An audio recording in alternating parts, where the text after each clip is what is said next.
Bismillahirrahmanirrahim. Rabbi syrah li sadri wa yassir li amri wa hlul 'uqdatam min lisani yafqahu qawli.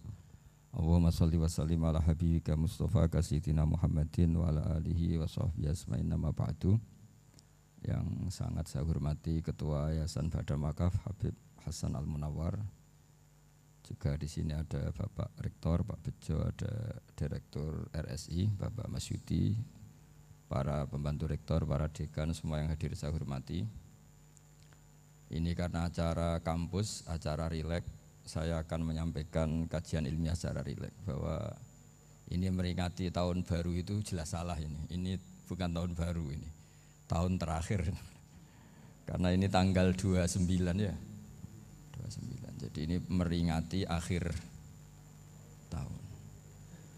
Tapi karena rektornya itu orang bejo, lalah itu enggak ada yang nyoal kesalahannya. Jadi ini orang pinter sama orang bejo itu hebat orang bejo.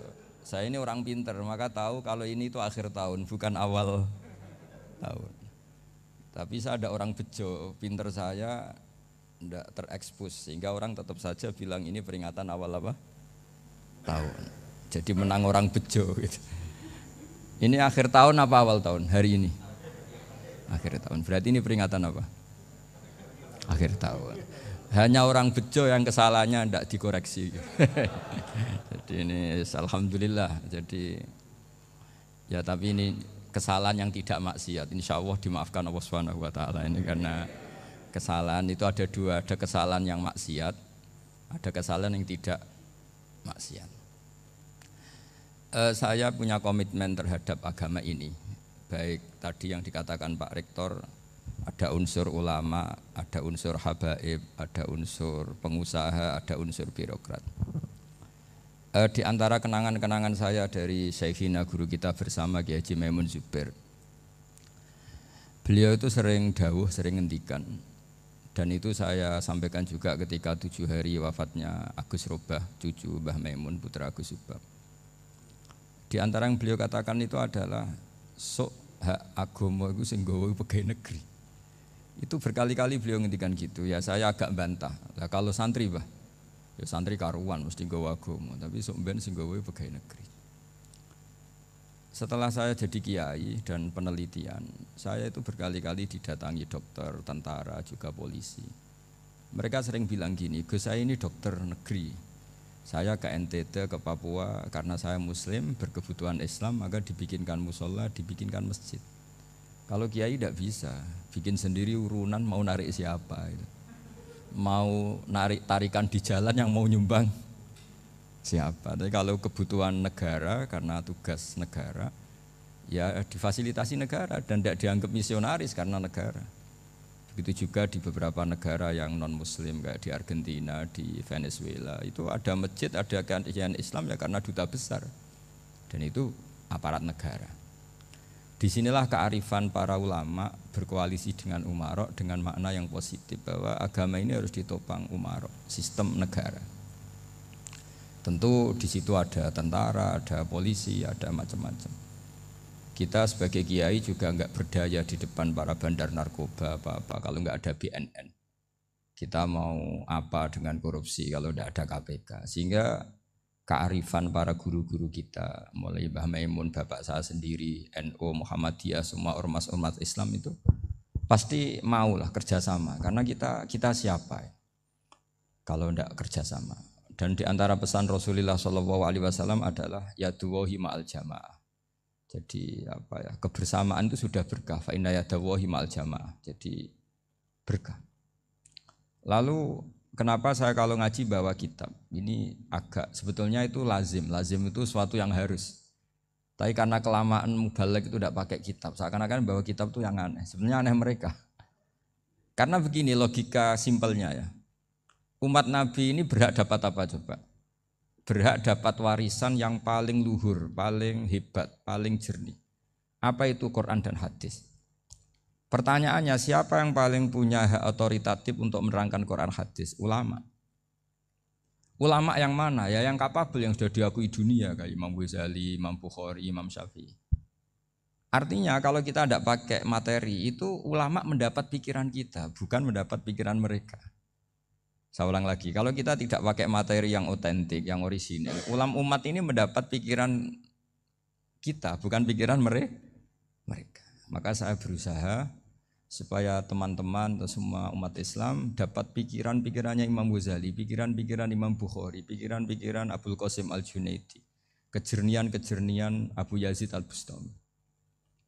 Kejernian itu diantaranya adalah misalnya makalah yang menurut saya itu makalah yang super. Jadi untuk ngadepi krisis karena COVID atau karena apalah, itu lama dulu sederhana sekali. Beliau punya rumus yang mungkin jarang didengungkan orang, tapi saya akan kampanye rumus ini. Al-istighna, hakikatul istighna itu adalah al-istighna anis syai' labihi. Jadi pemenuhan kebutuhan yang sebenarnya adalah kita berusaha menghindari sebanyak mungkin kebutuhan yang sekunder, yang enggak penting. Bukan memenuhi semua yang kita inginkan. Jadi misalnya begini ya, kalau kita lapar, itu keinginan kita itu makan enak apa asal makan? Tentu jawabannya asal makan yang sehat. Tapi kalau nuruti nafsu kita, makannya yang enak, teman makan ya enak. Terus di warung yang favorit. Ini kan satu kebodohan. Kenapa untuk makan saja butuh definisi sekian banyak? Yang kita harus kecewa, warung favoritnya bisa sudah tutup. Atau kita ke sana harus macet. Ribet. Yang benar-benar arif dan bijaksana itu adalah al-istighna anisya. Sesuatu yang tidak mendesak itu jangan jadikan kebutuhan. Sehingga kalau kita puasa misalnya, semua makanan itu enak karena kita sangat lapar. Sehingga Abul Qasim Al-Junaidi ketika ditanya, ma idamu to'am, lauk makanan itu apa? Jawabannya lucu, alju, lapar. Kalau kamu lapar ya semuanya enak. Ini sudah mulai hilang. Kita bilang makan enak itu ya sate, ya gulai, ya pizza yang kita senang. Akhirnya apa? Untuk nikmati nikmatnya Allah itu kita jadi ribet. Apalagi yang orang-orang fasik harus ditemani perempuan yang tidak halal misalnya, atau harus ada ajudan, ribet. Nah pertanyaannya, orang yang ribet sama yang enggak ribet itu pinter mana? Pinter yang enggak ribet. Nah ini kearifan-kearifan yang mulai hilang. Lalu siapa yang bisa mewarisi itu? Ya ulama. Jadi ulama itu cara berpikir sebenarnya simple. Makanya mereka sering kalau tahajud itu, di antara makalah Sayyidina Ali paling terkenal dan yang menjadikan beliau punya derajat yang luar biasa itu adalah kafani izzan antakuna li robban wa kafani fakhron an akuna laka abdan. Ya Allah, saya ini sudah begitu mulia, begitu terhormat dan sangat-sangat terhormat karena yang menjadi Tuhan itu Engkau. Jadi rumus pertama itu karena menjadi Tuhan itu Engkau. Hanya Tuhan yang abadi, Tuhan yang pertama, artinya Tuhan yang al-awwal. Coba ya Allah, kalau saya ini punya Tuhan Fir'aun, punya Tuhan mati jadi tontonan lagi, itu kerennya di mana coba?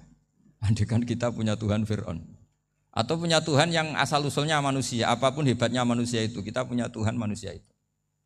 Tuhan yang lapar, yang kalau nggak makan mungkin pingsan, mungkin bisa kena COVID, nanti Tuhannya diisolasi. Kayak apa? Makanya ketika Tuhan Allah menyindir ketuhanan selain Allah itu, Allah hanya menyindir dengan kalimat sederhana, kana yakulani to'am, yang kamu tuhankan itu masih makan. Artinya kalau nggak makan ya lemes. Jadi lama-lama ada orang gini, alhamdulillah tadi Tuhan mampir ke saya, kelihatannya lapar, setelah tak kasih makan sehat lagi. Susah nggak punya Tuhan yang seperti itu. Beda dengan Tuhan kita. Tuhan yang enggak butuh makan, enggak butuh minum, Al-Qayyum, zat yang berdiri sendiri tanpa butuh yang lain. Al-Awwal, sebelum ada langit bumi sudah ada Tuhan kita yaitu Allah. Bandingkan dengan Tuhan-Tuhan yang dipertuhan yang lain, yang adanya setelah bumi, misalnya Fir'aun dan sebagainya. Sehingga Sayyidina Ali pertama jadi kebanggaan apa? Kafani izzan antakuna li robban. Saya ini keren betul, karena punya Tuhan yaitu Engkau. Tuhan yang lahul asma'ul husna, Tuhan yang semuanya punya kebaikan, punya keabadian, punya keagungan. Terus wa kafani fakhron an akuna laka abdan, dan saya bangga sekali karena saya menjadi hambamu. Kalau saya jadi hambanya Pak Rektor ribet kan, sudah tak hormati ternyata nanti tidak rektor, ya kan ribet kan. Terus pokoknya ribet, jadi budaknya manusia itu ribet. Makanya ada seorang wali datang ke temannya yang jadi presiden atau jadi raja. Datang ke situ karena tidak punya uang, mau minta uang karena temannya raja. Setelah sampai sana ternyata temannya ini karena orang soleh pas berdoa, ya Allah saya minta ini, minta ini, minta ini. Terus si wali tadi pulang. Kenapa kamu pulang? Ternyata dia sama, masih minta-minta kayak saya. Jadi sederhana deh. Sama-sama minta kamu, minta zat yang kamu mintain katanya. Jadi dulu itu orang itu sebegitu dekat dengan Allah. Sehingga si raja ini terus ketemu wali tadi tanya, kenapa kamu menyepelekan saya padahal sekarang saya raja. Terus ditanya sama wali tadi, karena temannya, kalau kamu di padang pasir tidak bisa minum dan harus minum 1 gelas, dengan ongkos kamu harus mengasihkan semua kerajaan kamu demi minuman itu. Pilih mana, minuman apa tetap jadi raja? Ya saya milih bisa minum. Saya tidak raja tetap hidup, tapi kalau nggak minum mati. Bagaimana Anda bangga dengan satu kerajaan sing la yusawi kak samain, yang tidak sama dengan segelas air. Jadi artinya terus mereka melihat jadi raja itu ya biasa, jadi presiden biasa, jadi rektor biasa. Karena mereka biasa berlogika hakikatul izzah itu ya at-taqarrub ila Allah, yang benar-benar terhormat itu ya dekat dengan Allah. Begitu seterusnya mereka bikin paradok-paradok yang aneh, tapi itu menjadi pelajaran. Bapak saya Ki Nur Salim itu senang baca anekdot Nasiruddin Koja.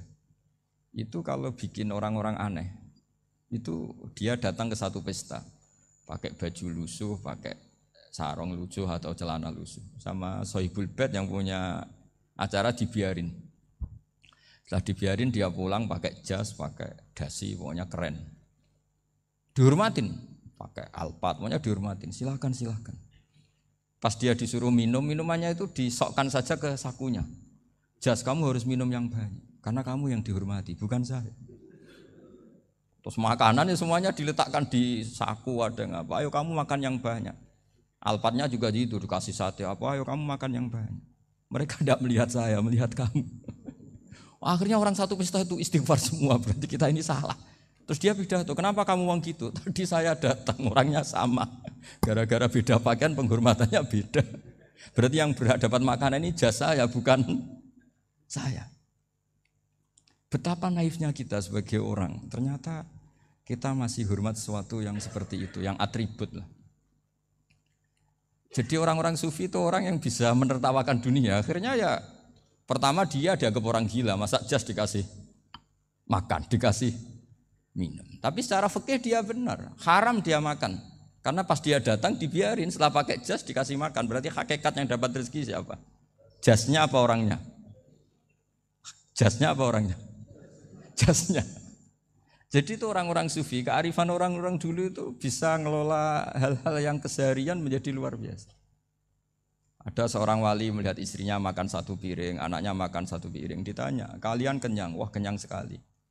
Melihat anaknya minum kopi 1 cingkir senang, kalian senang sekali. Wah kalau senang dengan hal-hal yang murah bisa, ngapain harus senang dengan hal-hal yang mewah, bodoh sekali saya. Sehingga terus mereka bisa qanaah. Qanaah itu ya hidup itu simpel, sederhana. Jadi tentu saya tidak akan ngomong yang muluk-muluk, selain itu tidak bidang saya juga apa ya. Kita ini butuh obat di kondisi Covid seperti ini, butuh kesederhanaan, butuh apa ya? Istighna tadi, kita harus istighna billah an ghairillah. Jadi sudah cukup bahwa Allah ini segalanya. Sehingga tadi saya dengarin himnenya Unisula, yang paling saya kagum adalah dimulai dengan kalimat-kalimat thayyibah. Di antara tugas suci Nabi Ibrahim dan semua nabi adalah wa ja'alaha kalimatam baqiyatan fi aqibi. Nabi Ibrahim itu nabi yang diberi gelar Allah. Dia adalah nabi yang menjadikan kalimat tauhid itu kalimat yang abadi. Fi aqibih, di anak turunnya, di semua generasinya, baik anak turun karena gen maupun karena pembinaan, karena pendidikan. Ini penting sekali saya utarakan karena apa? Satu kehidupan itu sebenarnya digerakkan oleh kata-kata, oleh moto kalau orang bahasa modern. Sehingga banyak ulama mengatakan al-ibarat qutun li'ailatil mustami'in. Bahwa redaksi atau moto atau pegangan hidup itu penggerak kehidupan. Sehingga sebetulnya manusia itu digerakkan oleh kalimah-kalimah itu, oleh moto-moto itu, oleh prinsip-prinsip hidup itu. Misalnya orang Palestina itu tiap hari ke pasar gitu. Mereka ke laut gitu. Ditanya kenapa tidak takut tembak Israel? Jawabannya lucu. Kena tembak ya mati, enggak makan ya mati. Enggak kerja ya mati. Ya sudah sama-sama mati ya mendingan aktivitas normal. Tapi saya tidak menyarankan itu untuk melawan Covid. Ini cerita saja. Kamu jangan provokator itu. Karena ini wilayah sensitif. Jadi banyak orang yang poligami. Kalau ditanya alasannya gitu. Istri satu ya cerewet, dua ya cerewet, mendingan 4. Ya banyak ya gitu. Tapi ada yang kebalikan. Istri satu cerewet saja hampir jantungan. Apalagi 4. Tinggal matinya kan gitu. Itu semua yang menggerakkan itu kalimat. Kalimat itu satu pegangan. Banyak orang loh yang nggak ingin jadi rektor tuh banyak loh Pak Bejo. Jangan kira semua dosen ingin jadi rektor. Melihat rektor sibuk rapat, mempertahankan reputasi Unisula, terus sering pegang kepala. Ngapain repot-repot? Jadi tukang sapu aja dapat gaji, ngopi, rokokan selesai. Bodoh amat jadi rektor, mikir orang banyak. Banyak loh orang yang nggak ingin jadi presiden tuh banyak. Karena ngopi nyaman, gak ada yang ganggu. Mau tidur sampai jam 9 siang juga gak ada yang ganggu. Sehingga mereka melihat pegawai negeri itu gak keren, orang kok diatur jam, disiplin. Itu memang cara Allah membagi rahmat. Mau kamu apakan coba? Cara syukurnya dia seperti itu. Bapak saya dulu tuh sering ngajarin saya, diajak jalan-jalan pagi-pagi. Melihat orang ngopi, makan uduk itu bapak seneng. Kok enak jadi wong awam. Ngene esuk-esuk nyemak bocah kesel kabeh kono enak ngopi rokokan. Bapak kadang iri sama orang awam itu iri. Sudah gitu berharap masuk surga kan enak sudah gitu. Tahu-tahu mati, tidak tahu ke surga apa ke neraka ya tidak tahu. Jadi orang dulu itu orang yang bisa mensederhanakan dunia. Sehingga ya sudah cara bahagia. Makanya saya alhamdulillah saya ini kerjasama sama UII sama beberapa kampus. Memang amdan itu sengaja. Kampus itu ya punya sistem yang nggak bisa mewakili sistem kiai. Kiai juga punya sistem yang nggak terwakili oleh kampus juga sebaliknya saling melengkapi. Saya sering ketemu rektor UII, rektor kampus-kampus Islam. Mereka cerita, Gus pendidikan pondok harusnya dimodernkan gini-gini. Saya bilang, kalau pondok modern kayak kampus itu nanti saya ketemu Allah tidak bisa jawab. Kenapa Gus? Saya beri contoh gini. Kalau misalnya perempuan perawan lah atau apa saja, pokoknya perempuan mau tanya tentang menstruasi atau haid. Kalau semuanya sistem kampus, dia harus kuliah dulu, registrasi dulu, kuliah dulu, bayar dulu, dan dapat jawabannya nunggu mata kuliah pas itu. Bandingkan kalau sistem pondok, saya tuh sering ke pasar sama anak saya dicegat sama ibu-ibu, Gus, anak saya ngalami gini-gini, keluar darah terus menerus, nggak 6 hari tapi 1 bulan penuh. Itu hukumnya apa Gus ya? Nanti saya mau sowan ke jenengan. Nggak usah sowan di sini aja. Ya sudah, sebelum mengeluarkan darah yang rutin seperti itu biasanya haidnya berapa hari? 6 hari ya sudah ikut yang 6 hari, yang lainnya istighatsah. Ngoten tok Gus, ya udah ya. Begitu terus di masalah udhiyah. Ya coba kalau semuanya pakai sistem kampus, daftar dulu, bayar dulu. Jadi ini nggak ada jawabannya, nunggu mata kuliah itu baru dapat jawaban. Itu biasa nggak sholat bertahun-tahun karena belum ada jawaban tentang itu. Nah itu kalau misalnya orang mati, tahunya cara memulasara jenazah itu nunggu kuliah dulu, pas mata pelajaran itu dulu, baru menangani orang mati. Berarti orang mati itu tergeledak semua. Tapi kalau kiai kan enggak. Kesini orang mati terbakar, kalau dimandiin malah badannya copot-copot, itu gimana hukumnya? Ini ada orang mati Gus Kendat, ini disolati apa enggak? Ada orang mati oplosan ya, itu disolati enggak? So sering ditanya gitu. Enggak usah registrasi Pak Rektor. Enggak usah registrasi, enggak usah daftar, enggak usah seminar. Makanya kalau orang kampus wani kiai itu ya kualat tenan gitu, karena ini yang on time. Tapi pondok seperti saya ya ikrar seikrar-ikrarnya. Pentingnya kampus karena melatih efisiensi waktu, disiplin, tata kelola manajemen sehingga kita ya hormat. Tapi tadi Kita harus saling melengkapi sehingga saya tunjukkan ke publik bahwa saya hormat sekali sama polisi, sama tentara. Coba kita bisa apa ngadepi bandar narkoba kalau enggak polisi? Bisa apa coba menjaga NKRI kalau enggak tentara? Begitu juga ya sudahlah kita memang fa inna yadallahi ma'al jamaah. Kita berkah itu kalau bersama-sama. Enggak bisa kita sendiri.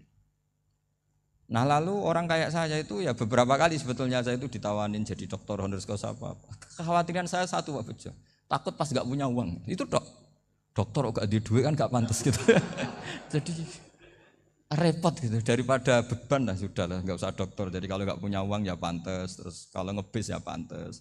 Suatu saat kalau mati nggak ada yang hadir ya pantas, nggak dokter gitu.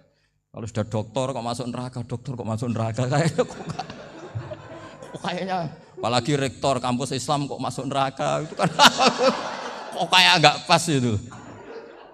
Misalnya rektor Unisiola ditanya mungkar nakir, nggak bisa kan kayak gimana gitu. Makanya harus sering ngaji saya supaya nggak malu di depan mungkar nakir. Masa rektor ditanya mungkar nakir nggak bisa. Harus berani bentak. Ini saya rektor loh Pak mungkar nakir. Masa kalau wali-wali dulu berani. Masyhur di cerita wali-wali ditanya marabbuka manabuka. Saya ini guru tauhid.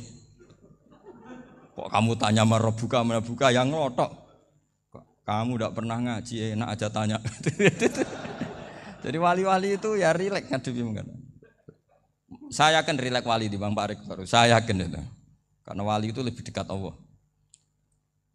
Sehingga orang dulu itu saya ulang lagi ya. Ada satu kearifan namanya hidup itu apa? Hidup itu adalah cari sebanyak mungkin supaya hidup itu tidak tergantung pada banyak hal. Sehingga misalnya cara berpikir orang-orang modern itu sebenarnya banyak orang-orang ilmuwan yang nggak ngagumi Amerika. Bukan karena angkuh ndak. Untuk mempertahankan kebesaran negara sebesar itu, kebutuhan listriknya besar, kebutuhan tentaranya besar, kebutuhan apa. Sementara negara kayak Venezuela atau Swiss kebutuhannya ada banyak. Pertanyaannya, yang tergantung dengan banyak hal sama yang tidak tergantung banyak hal, itu pinter mana? Kalau dibalik pertanyaannya gitu, negara-negara maju itu tidak keren kalau dibalik pertanyaannya.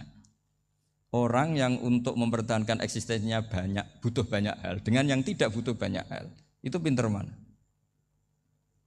Orang yang bahagianya nunggu jadi dokter, nunggu jadi kiai besar, kiai viral, dengan orang yang bahagia cukup dengan ngopi, itu pinter mana? Tapi kalau dibalik pertanyaannya, orang yang tahunya nikmat hanya kopi, dengan nikmat yang banyak, pinter mana? Makanya Mbah Mun itu kalau guyon itu lucu. Aku iku sakake ambek wong desa sing mlebu swarga. Saya dulu eskal mlebu swarga kok disakeni. Akhirnya beliau memberi penjelasan. Wong desa iku roe pakanan enak, iku mau kopi mbek uduk. Lah swarga iku mau nuruti sing dikarepno. Akhirnya wis mau mangan, wis ngopi, nguduk, ngopi, ora roh pakanan liyane ku ora roh. Nasi mandi ya ora roh, pizza ya ora roh apa-apa. Terus saya bilang, wah lah niku nak nganti selera tentang wanita cantik. Iku juga sederhana. Rodok pesek ya wis cantik, rodok ireng ya wis. Apa bidadarinya seperti itu karena saking enggak pengalamannya. Jadi surga itu kan nuruti apa yang diinginkan. Kira-kira keinginan orang kampung kalau di surga itu apa coba? Makanan apa coba? Ya nak senengnya ketemel gemblong itu. Artinya malaikat lebih suka nangani surganya orang-orang kampung timbang Pak Rektor. Ini sudah ribet ini. Makanan apa saja sudah harus dicoba. Ya. Terus kalau di mall tahu orang macam-macam, seleranya macam-macam pasti itu. Enak mana kalau sampai jadi malaikat pelayan surga? Suka ngelayani orang kampung apa yang orang kota? Orang kampung kan? Jadi ya itu guyon tapi itu menjadi pikiran kita bahwa orang yang banyak kebutuhan itu sebetulnya banyak kebodohannya karena menggantungkan kebahagiaannya dengan banyak hal. Makanya Imam Syafi'i ngendikan istighna itu apa? Al istighna anisya'labi. Yang dikatakan kecukupan adalah berusaha sebanyak mungkin banyak hal tidak kamu butuhkan. Bukan memenuhi semua kebutuhan kamu karena nafsu kamu ini tidak ada batasnya gitu. Kalau kamu penuhin nggak akan selesai. Itu ada perempuan yang kurang cantik itu minta doa saya, Gus doain suami saya kaya, terus tak guyonin, terus nggak minta.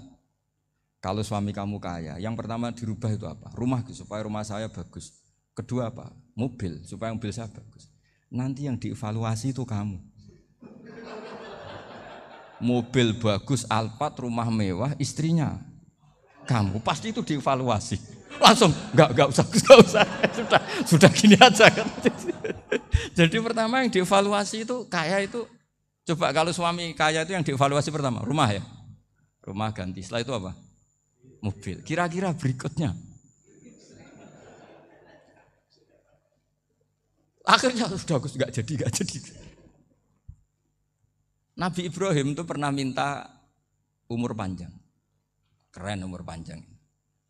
Sama Allah enggak dijawab. Datang orang tua gitu mertamu ke Nabi Ibrahim. Terus disuguhi dikasih kurma. Apa itu? Kok kurma apa? Anggur yang sudah matang sekali. Sudah dimakan. Setelah dimakan meler keluar lagi. Dimakan lagi meler lagi. Terus Nabi Ibrahim masuk lagi ke kamar. Ya Allah, doanya tak cancel. Nanti kalau saya tua kayak itu. Jadi Allah itu enggak jawab langsung tapi ngirimkan itu. Akhirnya ya Allah enggak jadi. Nanti takut itu. Saya pernah ngalami jadi kiai tadi, ada ibu-ibu ya enggak pati cantik lah. Suaminya tuh miskin sekali. Minta doa saya supaya kaya. Bareng tak kasih pertimbangan itu udah enggak usah. Enggak jadi. Jadi itu kearifan. Tapi kearifan ini harus kita tanamkan. Saya enggak bisa membayangkan Indonesia yang besar ini andai kan enggak ada qanaah. Nerimo ing pantum. Coba sekarang ada Covid. Andai kan Indonesia tuh kayak Perancis. Saya beberapa kali punya tamu orang yang hidup lama di Perancis, bahkan dapat istri orang Perancis. Itu dulu gak begitu mencintai Indonesia. Tapi setelah di Perancis 2 tahun, wah Indonesia hebat. Di Perancis itu kata dia kalau cerita, semua kebutuhan masyarakat itu dibebankan ke negara. Apa saja minta negara, apa saja nyoal negara. Sementara Indonesia, coba kalau Indonesia mengalami seperti ini kok tidak ada qanaah rimo ing pantum, bisa kios Indonesia. Orang miskin nyalahkan negara, kelaparan nyalahkan negara, apa saja. Tapi barokahnya dididik kiai, jogeman nyalahno wong liya. Urip romo ing pandum, diame. Sampai gak ngerti kalau Covid. Banyak tuh orang-orang kampung itu, orang lugu-lugu itu. Mbah niki saking Covid, salam ning Covid, muga-muga umure panjang. Dikira Covid itu nama orang yang ahli sosial itu. Mbah niki dana saking Covid. Matur nuwun sampekno salamku muga-muga umur panjang. Bingung kan yang nganterin ini. Ini gimana yang mau menjelaskan? Memang enggak paham. Ribet kan. Tapi saya pastikan bahwa dengan keadaan seperti ini kita bahagia, kita stabil, itu jelas barokahnya kalimat tadi, moto tadi atau pegangan hidup tadi. Makanya disebut al-ibarat qutun li'ailatil mustami'in, bahwa redaksi atau kata-kata atau pegangan atau filosofi hidup, apalah namanya itu adalah penyemangat. Penyemangat. Karena kata-kata ini memang luar biasa. Ketika sahabat perang demi kebenaran, zaman itu ya pasti benar karena yang dibela Nabi. Dulu itu kan enak zaman Nabi, yang dibela mesti benarnya, musuhnya mesti salahnya. Sehingga dulu itu memang harus tegas. Kalau sekarang mau tegas gimana? Yang kamu bela tidak mesti benar, musuhnya tidak mesti salah. Ribet kan kalau misalnya saya tukaran sama Pak Rektor, kamu mau bela mana kan bingung. Saya tidak mesti benar, saya tidak Nabi. Pak Rektor apalagi tidak mesti benar lagi kan? Ribet kan? Jadi kalau kita mau perang sekarang itu mau pede gimana? Enggak. Makanya banyak ulama sekarang tuh mau tegas tuh enggak berani karena ya banyak hal yang abu-abu lah wilayahnya. Misalnya pilihan presiden atau pilihan bupati, pilihan menteri. Kamu mati-matian bela itu, yang kamu bela tidak mesti benar, musuh kamu tidak mesti salah. Misalnya pilihan bupati, wah ini kabupaten ini baik kalau bupatinya ini, yang satu bilang ini, terus tim suksesnya kamu tanya, kamu yakin? Ya tidak juga. Lah kenapa semangat? Kan saya botohnya paling alasannya ya itu aja, bukan yang lain. Beda dengan zaman Nabi, nabinya mesti benar, Abu Jahalnya mesti salah, kan enak aturan mainnya jelas. Singkat cerita dalam perang itu banyak sahabat yang alami luka, ngalami apa gitu. Kemudian curhat lah ke Nabi, ya Nabi gara-gara derekkan jenengan, ngikuti jenengan saya harus ngalami seperti ini. Ngiranya orang itu diapresiasi sama Allah keluarnya. Ternyata sama Allah enggak diapresiasi. Malah diturunkan ayat intakunu ta'lamuna fa innahum ya'lamuna kama ta'lamun wa tarjuna minallah ma'ala yarjun. Kalau kamu sakit karena perang, orang-orang kafir itu ya sakit, itu saja berani padahal demi kekafiran. Wa tarjuna minallah ma'ala yarjun, padahal kamu punya nilai lebih, yaitu berharap kepada Allah yang mereka tidak punya. Saya jadi kiai itu ya kadang mangkel. Karena yang benci ya benci, yang seneng itu ngel-ngel loh kayak Pak Bejo. Jadi semuanya ribet. Lah iya, yang benci ya ganggu, yang seneng ya ganggu, tambah nemen. Seribet. Tapi kalau sudah ingat bandar narkoba, mereka berhadapan dengan polisi, kadang ditembak karena kesalahannya terlalu fatal. Antar persaingan mereka juga bisa tembak-tembakan karena merebut pasar narkoba. Itu saja mereka berani. Kok kita yang jadi kiai kadang dicium tangannya, dihormati gak berani, hanya takut musibah-musibah kecil atau problem-problem kecil. Lah iya, kalau kita bandingannya gitu. Kalau kamu mau tahajud kedinginan, itu masih nanti dihisab Allah itu gitu. Maling ayam itu keluar malam-malam, hanya dapat ayam. Itu gak takut dingin. Ya gak takut digebuki masa. Kamu mau tahajud saja takut dingin. Makanya nanti hisabnya orang soleh itu nanti dijajarkan orang dolim. Terus diperbandingkan. Wah itu habis kamu kalau itu. Jadi misalnya Unisula mau rapat, tapi ini malam, kalau malam dingin nanti sama masuk angin. Anak-anak pang di perapatan aja berani kamu. Kalau sudah perbandingannya gitu tuh ribet kita nanti. Makanya itu kalimat itu moto atau filosofi hidup. Sehingga diulang lagi nasihat itu. Iyam saskum korhun faqad masal qoma korhum mislu. Kalau kamu kena luka, orang-orang yang enggak benar juga akan kena luka. Itu aja berani demi ketidakbenaran. Masa kamu demi kebenaran enggak berani? Akhirnya orang itu, ya itu kalimat, itu heroik. Makanya kita ini penting ya, makanya tadi himne Unisula dimulai kalimat thayyibah. Karena kalimat ini yang menjaga kita, kalimat ini. Misalnya tentang Tuhan. Kenapa orang Islam imannya kokoh seperti ini, termasuk yang sudah hidup di Amerika, di Australia, di mana-mana. Itu ya barokahnya ajaran atau barokahnya kalimah. Saya sebut kalimah saya pakai bahasa santri. Karena la ilaha illallah itu dalam tradisi santri disebut kalimatu haqqin alaiha nahya wa alaiha namut wa alaiha nub'ats. Ada yang riwayat wa biha nub'ats insyaallah taala minal aminin. Kenapa mereka di mana-mana meskipun sekolah di Amerika, di Australia, bahkan di Uni Soviet tetap mukmin? Itu barokahnya ajaran yang benar. Allah itu siapa? Tuhan. Tuhan itu sifat dasarnya apa? Awal. Dia harus wujud awal sebelum makhluk yang lain. Sehingga ketika ada negara yang maju, yang tertib, manajemennya tertib, masyarakatnya makmur, tapi punya Tuhan yang tidak seperti itu, tidak awal, itu sudah gak nyaman. Karena ndaklah keren Tuhan saya, karena Tuhan saya itu al-awwal, zat yang pertama. Tuhan saya keren lah, zat yang gak mati. Tuhan yang gak mati, yang gak pernah mengalami kematian. Sehingga tontonan atau yang dilihat kenikmatan-kenikmatan yang lain ini tidak mengubah dia pendirian tentang Tuhan. Karena mantapnya satu kalimat tadi bahwa Tuhan itu ya harus satu, harus awal, harus tidak mati, tidak rusak, tidak mengalami apa-apa yang membahayakan. Sehingga ketika ditawarin Tuhan yang lain meskipun menjanjikan secara finansial atau kemakmuran, mereka gak tertarik.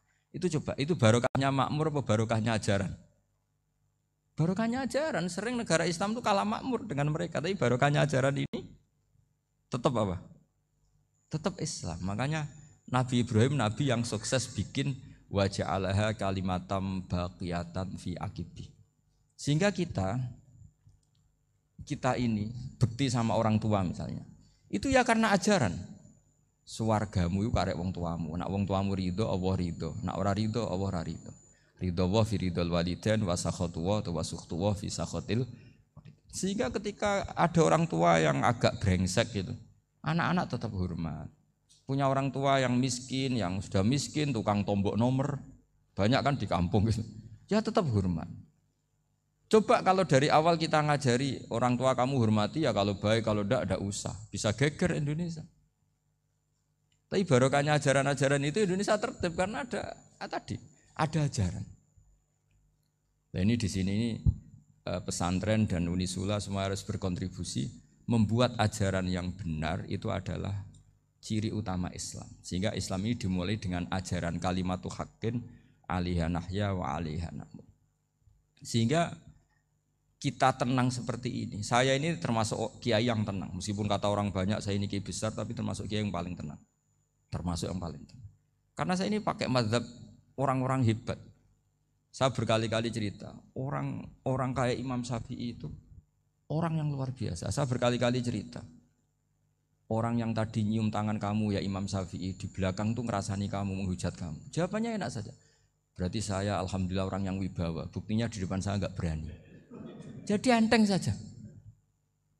Diceritain sebagian kampung, sebagian separuh dari warga kamu itu enggak suka kamu. Ya bagus lah enggak suka saya, enggak akan utang duit saya. Di mana-mana orang utang itu karena teman dekat.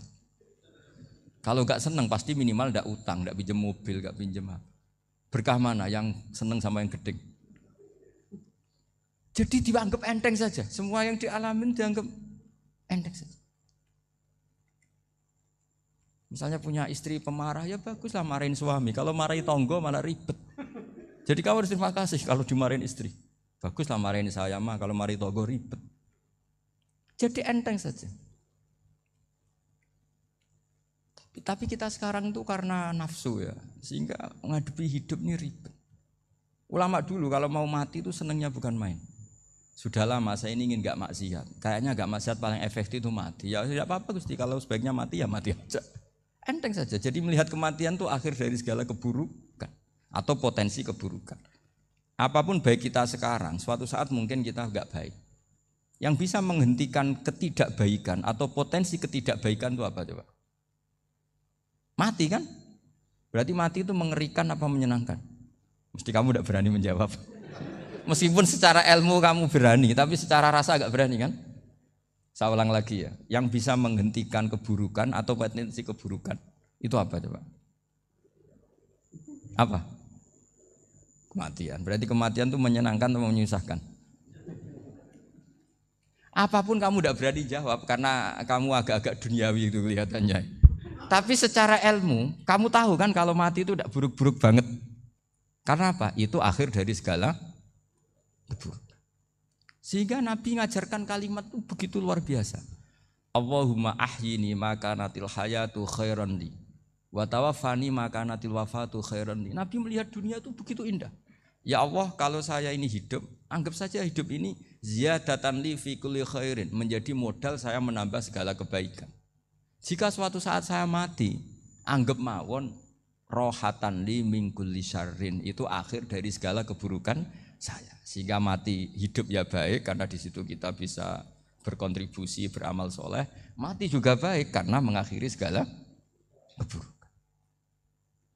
Nabi nate ngendikan lagi, ajaban li amril mu'mini inna amrahu kullahu khair. Orang mukmin itu mengagumkan, semuanya baik. In asobathu na'ma syakara fakana khairan lah. Kalau baru dapat nikmat, dia syukur, maka itu baik.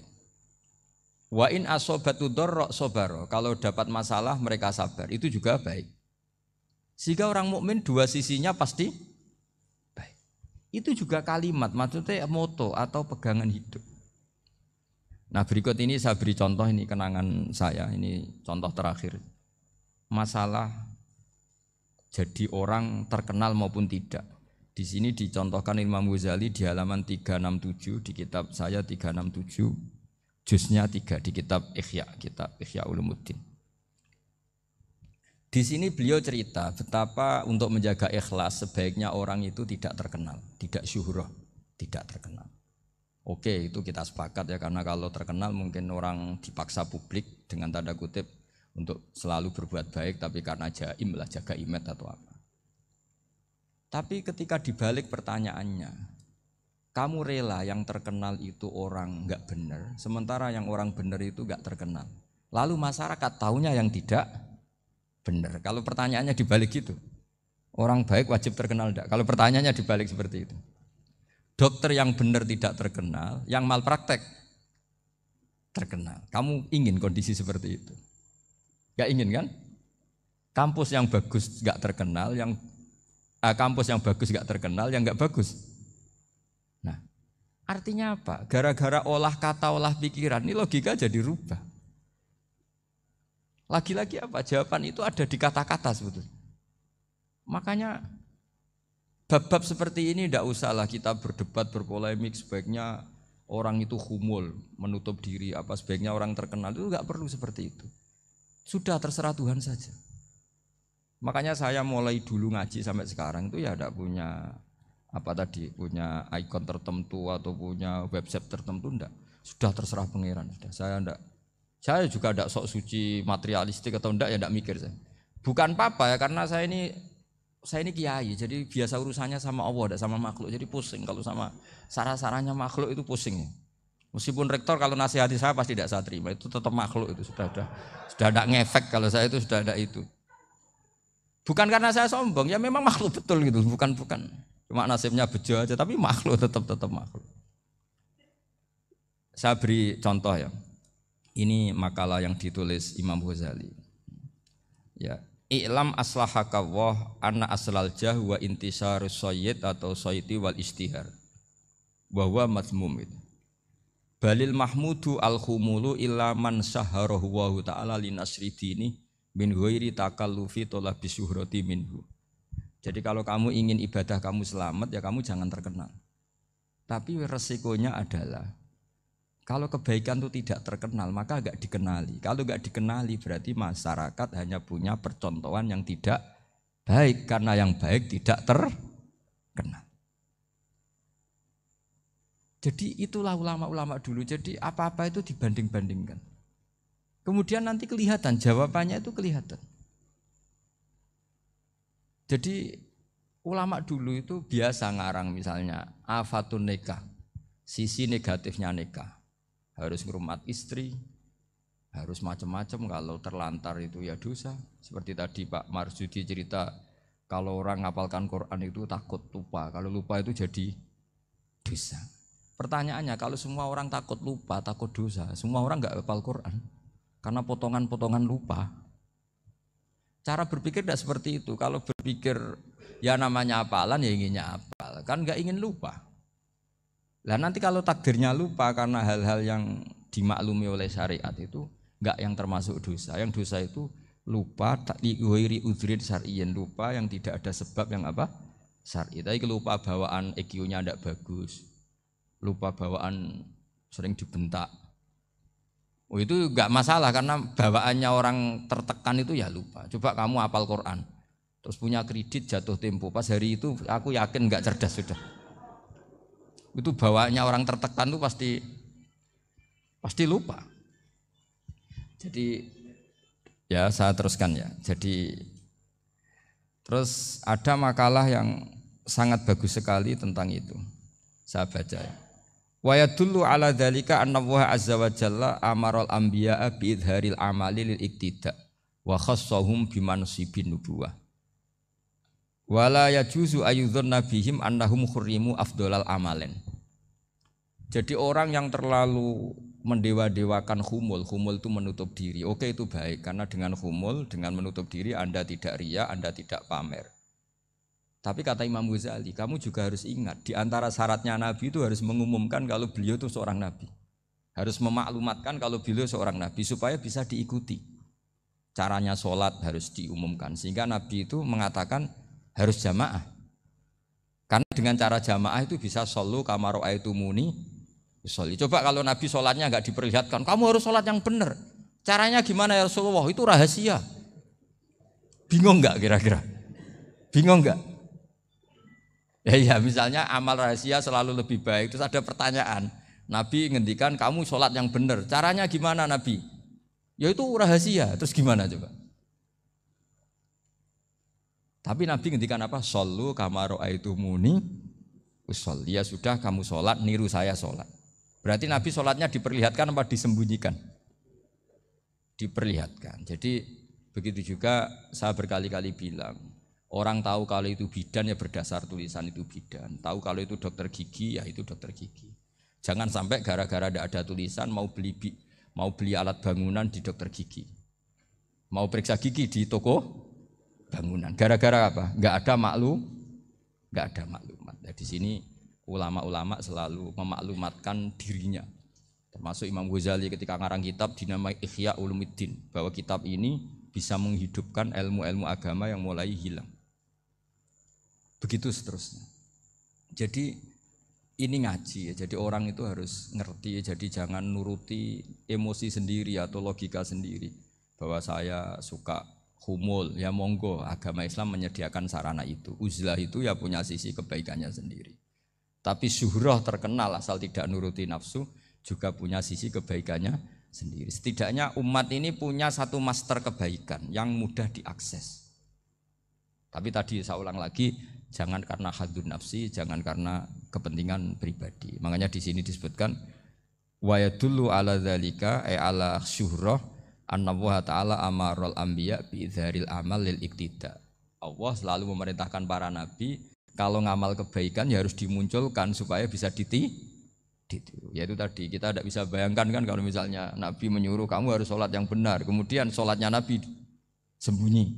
Kalau ditanya, Nabi saya niru siapa? Wah itu rahasia, kamu nggak boleh lihat sholat saya saat takut tidak ikhlas. Ribet kan? Sehingga jamaah itu statusnya tetap harus. Nah bedanya harus ini ulama berpendapat harus yang apa? Fardu kifayah. Tapi fardu itu maknanya harus. Tapi bukan berarti kalau nggak jamaah sholatnya nggak sah, nggak. Tapi statusnya jamaah itu tetap apa? Harus. Nah barokahnya harus ini orang yang baru sholat, sholatnya langsung benar karena ada yang diikutin. Coba kalau mantan dukun baru sholat terus sholat sendiri, itu mesti mirip mantra. Karena dia tidak ada master percontohannya. Tapi barokahnya ada master, orang paling bodoh pun kalau sholat ya benar. Karena standar ada komandonya, ada imamnya. Sehingga Imam Ahmad malah berpikir keras. Syarat sahnya sholat itu harus jamaah. Cara pikirannya Imam Ahmad. Keras sekali beliau. Sehingga kalau orang sholat sendiri kok ada orang lain yang maunya berjamaah harus bayar, orang itu harus bayar. Demi sahnya sholat. Itu madzhabnya Imam Ahmad. Tapi kalau madzhab Syafi'i hanya mengatakan itu fardu kifayah. Yang kalau satu komunitas gak mau melakukan semuanya apa? Dosa. Ya jadi ini sebelum sesi ringan tanya jawab, hanya 2 saja tanyanya, enggak boleh banyak-banyak, nanti enggak pulang-pulang saya. Jadi tak baca lagi biar dapat berkahnya Imam Ghazali. Wa qala qaumun asirru afdalu minal alaniyati. Terus kata sebagian ulama al alaniyah itu afdal minas sirri. Terus diperbandingkan baik yang mana amal dipertontonkan sama ndak. Terus kata Imam Ghazali, kalau orang itu bisa jaga tidak riya, maka sebaiknya dipertontonkan karena kebaikan harus yang muncul, bukan yang tidak baik yang muncul. Makanya ketika Unisula memaklumatkan diri sebagai ingin jadi generasi khaira ummah, itu kalau diterjemah itu kan, wow, khaira ummah, umat terbaik. Itu kan kayak agak angkuh. Tapi nggak apa-apa, itu nggak apa-apa. Masa kita kampanye Unisula siap degradasi moral kan ya lucu kan. Masa jualan gitu kan ya lucu. Ya sudah, kita memang ingin mengkhidmati ummah, berbakti dengan umat, membantu supaya jadi generasi khairon apa? Ummah. Tidak apa-apa, dimaklumatkan supaya dengan itu umat punya sarana. Oh kalau ingin jadi khairon ummah, kuliah di sini. Jangan lalu enggak gitu. Ya sama kita dokter, maklumatkan saja dokter gigi, dokter kandungan, dokter bedah. Sehingga orang kalau mau bedah ya jangan ke dokter kandungan. Jadi barokahnya maklumat ya. Jadi saya mohon sekali ini, saya sendiri sebetulnya orang yang enggak siap terkenal sebetulnya, tapi ya sudah terserah Allah saja. Kalau itu cara Allah menyebar kebaikan ya monggo, pokoknya kita tawakal saja sama Allah Subhanahu wa taala. Ya saya kira demikian. Assalamualaikum warahmatullahi wabarakatuh.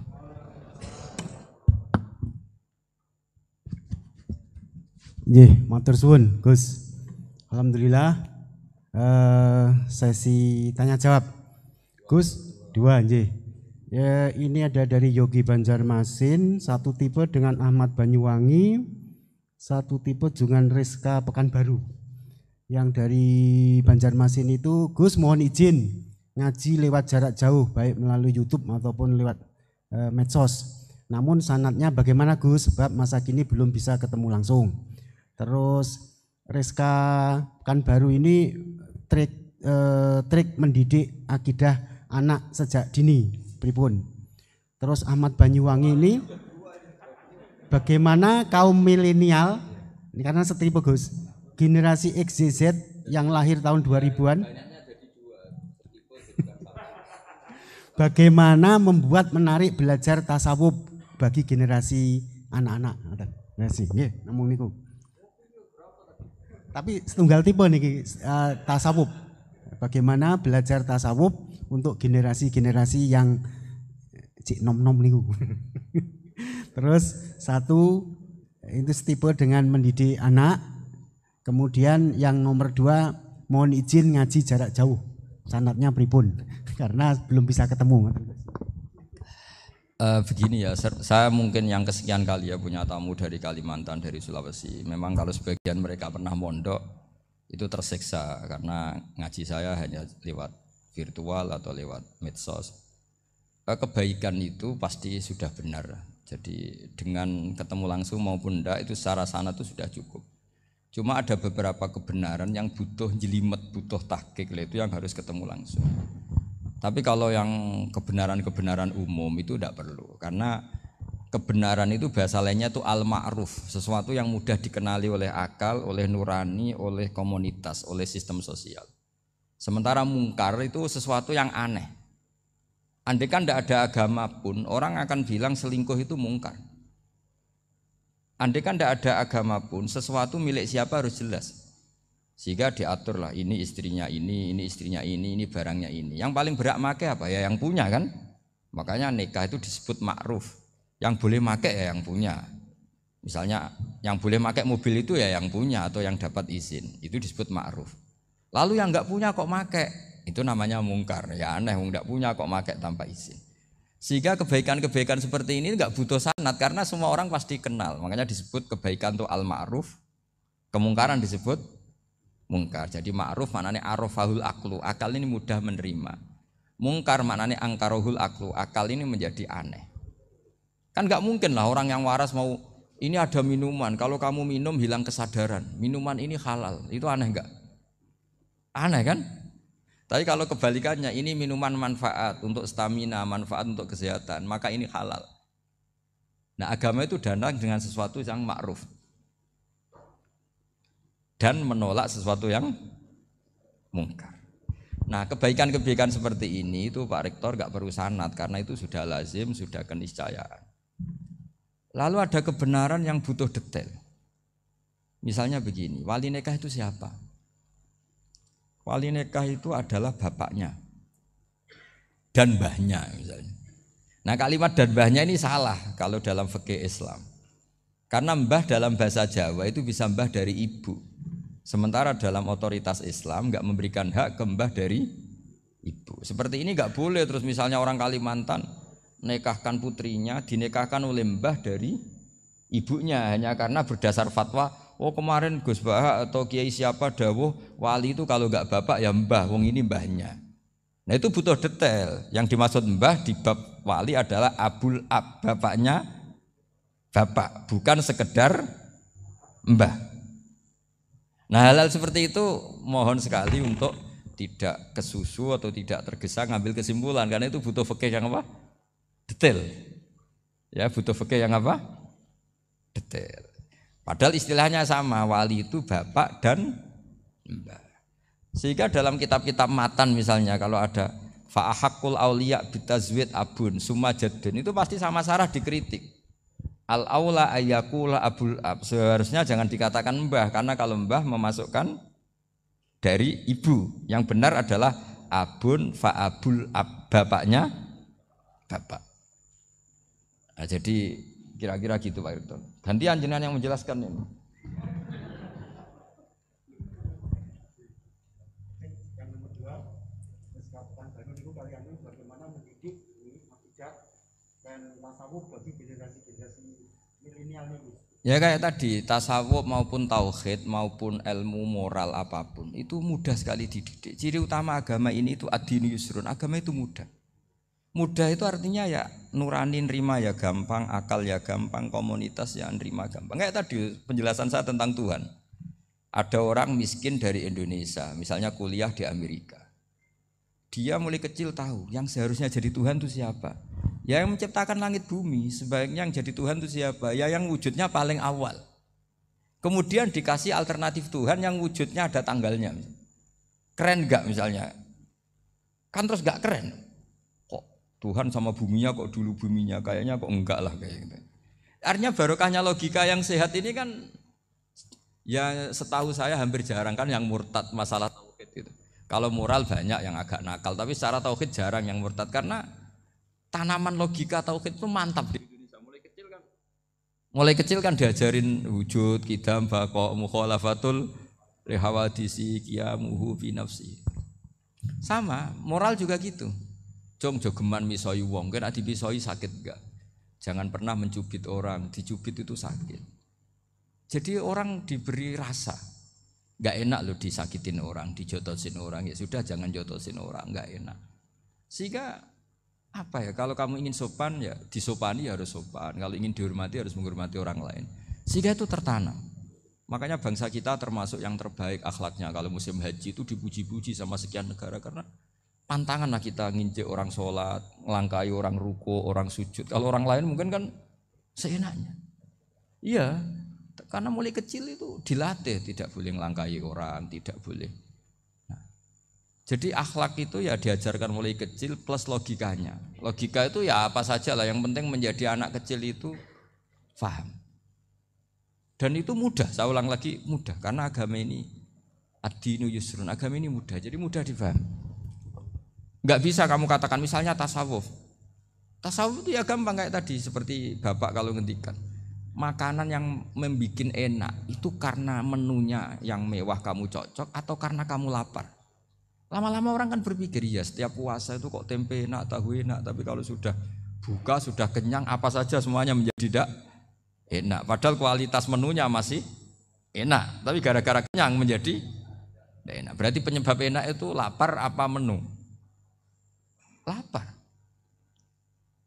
Jadi apa ya, kearifan-kearifan ini loh yang menjadikan luar biasa.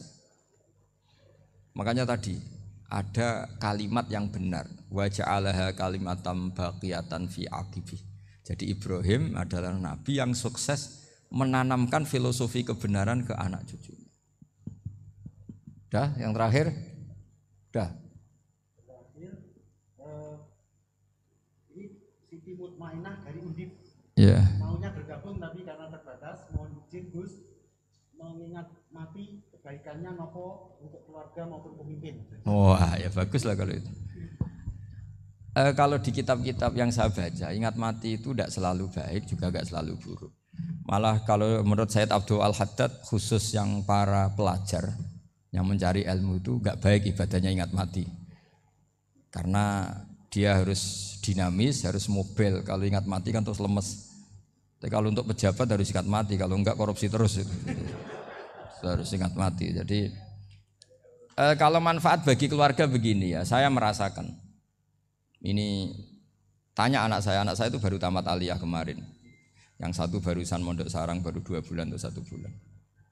Itu saya kalau bilang ke anak-anak gini, kamu ketemu saya itu harus spesial. Bisa saja bapak besok itu meninggal. Jadi semua hari itu spesial. Karena jangan-jangan ini kenangan terakhir. Nabi itu kalau ngajari orang supaya sholat khusyuk, sholli ka'annaha sholatu muwaddi'in. Kamu sholat seakan-akan itu sholat terakhir kamu. Oh itu mesti serius. Kamu ketemu istri seakan-akan terakhir pertemuan kayak mau pergi ke New Zealand atau ke Amerika. Coba malam itu spesial karena besok istri saya pergi. Bayangkan kalau itu terakhir mau mati. Sampai ngamuk serasido lah kan gitu. Jadi hikmah ingat mati itu makanya Nabi diantara riwayat ya. Meskipun riwayat ini diperdebatkan, tapi jelas ini satu petua yang baik. Wa'mal li akhiratika ka'annaka tamutuhud, dan kamu beramal untuk akhiratmu seakan-akan besok itu mati. Maka sholat kita akan spesial, hidup kita akan spesial karena kenangan kita terbaik ya sekarang, besok sudah mati. Sehingga anak-anak saya itu sama saya itu senang sekali. Saya juga sama anak-anak senang. Karena kesempatan ini tidak selalu ada. Jadi tapi ada kalimat untuknya wa'mal lidunyaka i'mal lidunyaka ka'annaka ta'isyu abadan. Untuk duniawi kamu seakan-akan hidup selamanya. Itu maksudnya itu rileks saja. Misalnya hari ini urusan enggak selesai, besok masih ada hidup. Enggak selesai, besok masih hidup, sehingga rileks. Tapi kalau urusan akhirat harus selesai sekarang karena besok sudah mati. Jadi ingat mati itu positifnya ya tadi. semuanya akan indah. Coba orang yang mau meninggalkan Indonesia, misalnya nyuwun sewu LSM yang biasa demo atau mahasiswa yang biasa demo, terus tawarin, besok kamu kuliah di Rusia. Itu warung apa saja kenangannya baik semua, karena mau meninggalkan Indonesia. Tapi kalau tahu gak meninggalkan Indonesia, demo terus. Orang-orang sering demo, tawarin ke luar negeri, kira-kira mau gak? Pasti lebih suka apa? Indonesia. Orang paling miskin yang ngeluh terus di dunia ngeluh gak pernah nikmat, tawarin mati, mau gak? Gak mau kan? Nah, jadi untuk supaya hidup ini nikmat, semuanya itu anggap kenangan terbaik Anda, dan itu bisa saja kenangan terakhir. Makanya resepnya Nabi supaya sholat khusyuk apa? Sholli sholatam wadiin, kamu sholat ka'anha sholatum wadiin, seakan-akan itu sholat apa? Terakhir, sehingga terus kita nyaman, kita apa? Dan kita nganggap ini sholat yang terakhir. Nanti ternyata masih lagi. Ya sudah, itu sholat yang terakhir lagi. Sehingga semuanya apa? Spesial. Ya gitu Pak Rektor. Matur suwun. Terima kasih Gus. Ini pertanyaannya total ada 135. Tapi saya himbau kepada para penanya. Ini misalnya ya ada pertanyaan bagaimana kami ini berada di organisasi yang fasilitas materinya itu kecil. Jenengan tidak usah bertanya di saat ini, nanti ikuti YouTube. Itu ada edisi beliau yang terakhir, ada tema ceramah beliau itu sudah menjawab ini. Nanti ikuti di YouTube, bisa menjawab pertanyaan jenengan. Itu ada. Itu sudah ada materinya. Jadi 135 penanya ini mohon dicari search di Google, jawabannya sudah ada di situ semua. Oke. Ya, terakhir ini bagaimana kalau kami materinya sedikit, apakah kami harus ngalah? Ini edisi 3 hari yang lalu Gus Bahak sudah mengeluarkan itu. Nah gitu. Nggih, saya kira demikian nggih. Yang offline sampun ridho? Sampun nggih. Nggih Gus, ngaten saya soalnya paling takut kalau nanti dimarahi beliau. Demikian apa yang bisa kita sajikan kepada para pemirsa baik online maupun offline. Saya selaku moderator yang mendampingi beliau Gus Bahak, mohon maaf apa ada kekeliruan, dan hanya ini yang bisa kami sampaikan. Mohon maaf dan selamat mengikuti YouTube beliau yang sangat berseri dan beragenarkan dan sangat mencerahkan. Wassalamualaikum warahmatullahi wabarakatuh.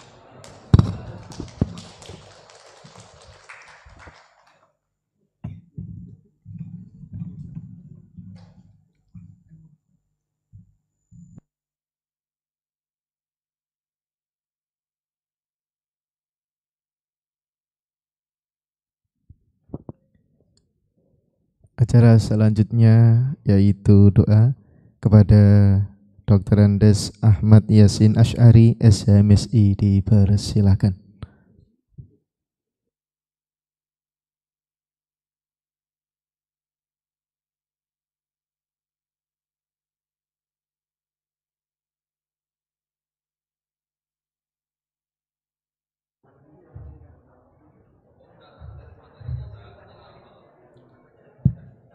Bismillahirrahmanirrahim. Al-Fatihah. A'udzubillahi minasyaitonir rajim.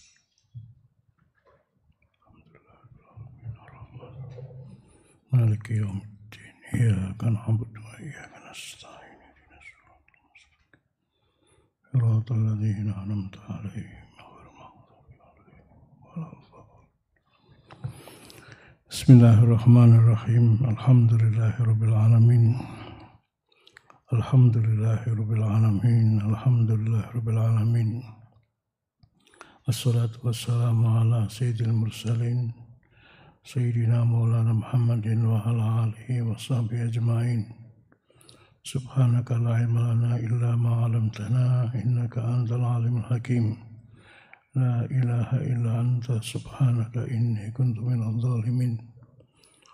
Allahumma inna nas'aluka bihaqqil Fatihatil mu'azzamati wassabil masani an taftah lana bikulli khair wa an tatafaddal alaina bikulli khair wa an taj'alana min ahlil khair wa an tu'amilana mu'amalatika lil khair wa an tahfadhana fi adyanina wa anfusina wa ahlina wa awladina وأصحابنا وأحبابنا من كل محنة وفتنة وبؤس وضير إنك ولي كل خير ومؤتي كل خير متفضل بكل خير برحمتك يا أرحم الراحمين.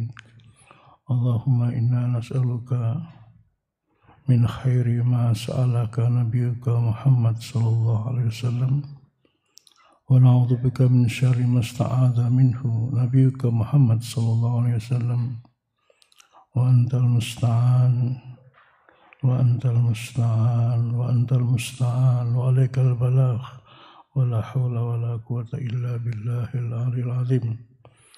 اللهم اغفر لنا ذنوبنا اللهم اغفر لنا ذنوبنا وكفر عنا سيئاتنا وتوفنا مع الأبرار. ربنا ظلمنا أنفسنا وإن لم تغفر لنا وترحمنا لنكونن من الخاسرين. ربنا آتنا في الدنيا حسنة وفي الآخرة حسنة وقنا عذاب النار. وصلى الله على سيدنا محمد وعلى آله وصحبه وسلم. الحمد لله رب العالمين. الفاتحة.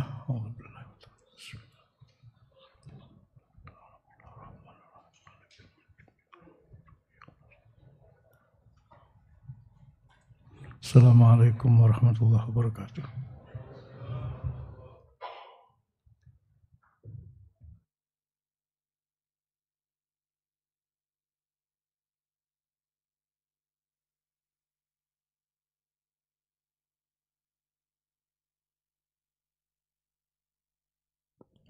Bapak dan Ibu serta para pemirsa dimanapun berada, demikian tadi kegiatan ngaji bersama Gus Baha. Marilah bersama-sama kita akhiri dengan membaca hamdalah dan doa kafaratul majlis. Alhamdulillahirabbil alamin. Subhanakallahumma wa bihamdika asyhadu an la ilaha illa anta astaghfiruka wa atubu ilaik. Dari kami selaku pembawa acara, mohon maaf yang sebesar-besarnya. Akhirul kalam, wallahul muwaffiq ila aqwamit thoriq. Assalamualaikum warahmatullahi wabarakatuh.